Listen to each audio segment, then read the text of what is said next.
Hello and welcome to Afol and the Kid. Okay, so we're going to have a brief look today at the Harry Potter and Hermione, the Wizarding World Lego big figs, giant figs, medium-sized figs, bigger than your average sized minifig, but smaller than the helmets or the busts, and you get the whole body here. So they're a nice little size. They're kind of similar size to, there you go, compared to the kid's minifig there. Similar size to the kind of torches or the alarm clocks or lamps or those kind of like figures that you get, the larger sort of sculpted figures that you get toys from Lego. But these are brick built, so these are entirely brick built, and I think they're rather good. Yeah. What do you think? I think they're pretty good for what they are.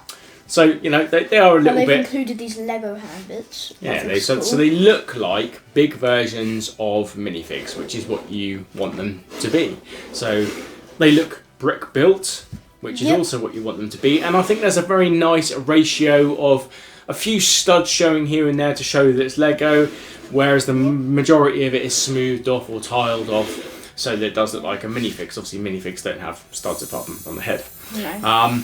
Accessory wise, let's just look at Harry first of all. He comes with a cloth cape, so a large cloth cape. It's made of the same stuff that the ones that come on the minifigs, but in giant form, and a brick built wand.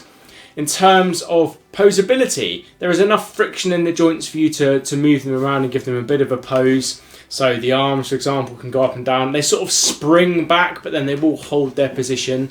But they're not, you know, as stiff as perhaps they could be, but good enough for posing.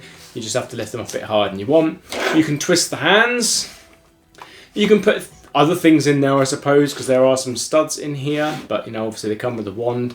The heads turn as well. There's plenty of friction in there because they're on like a ratchet joint. Hermione's head doesn't turn. Hermione's doesn't because of the hair. Yeah.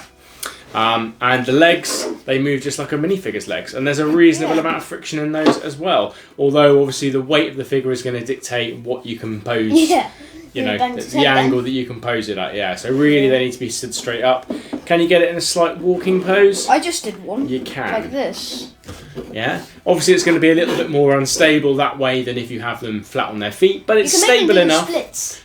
Make them splits as well, which is a bit uncomfortable, but nice to be able to get a bit of an action pose in there, make it look like they're moving, so you can adjust the hands, the arms, the legs, get a bit of a walking pose in there, so it looks like they're in motion rather than just static. So that's good. The build experience is pretty similar for both of them. Are you pulling bits off again? No. Don't I have to say like Expelliarmus for that to happen first? Let's try it again. Expelliarmus! Oh, his iron's fallen off now. I guess he's Expelliarmless. See what I did there? Yeah. That was on the spot, so come on, credit where that's due. Okay, so good amount of posability, really, for the size of them. Build experience is pretty similar between them, so, you know, one's it's just like the other, so there's not a lot of variety there.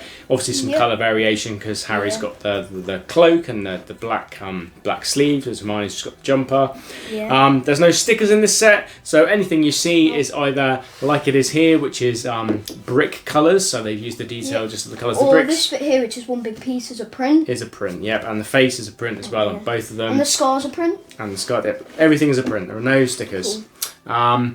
So that's good, and the printing quality is pretty good. The opaqueness is pretty good as well, which is nice. So you get like that nice sort of fairly crisp white, which Lego don't always do.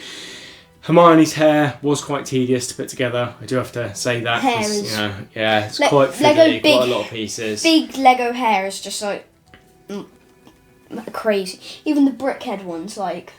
Yeah, a little bit fiddly, but there's a lot of pieces in that hair, and it just It took a little bit of time, but it was enjoyable. But you know, there's only so much hair you can build. But overall, really enjoyable builds. They look great on display. If you're a fan of Harry Potter, you are going to love these. Do pick them up fairly quickly because I don't know how well they've sold or if they'll do any more. I think it's a shame they're not going to do any more. It'd be lovely to see some more of these. It'd be cool if they did a Ron and Dumbledore. Sorry. It would, but then I suppose a bit like the Brickheads, it's kind of nice to see a couple of characters from lots of different themes, so you can actually collect a variety of themes rather than just having loads and loads of figures from just one set. So I kind of get that, but it'd be lovely to have a Hagrid one, wouldn't it? We have to be up there a bit bigger. But overall, they're really nice. Value for money. Lego is expensive. We know this. So there's no point in said it countless times. Yeah, really discussing that too much. Will you be able to pick these up on discount? I know in the US, I think you guys had it on a reasonable discount not long after it was released. I've not seen it any cheaper than retail here in the UK because it's only been available in the Lego shop so far.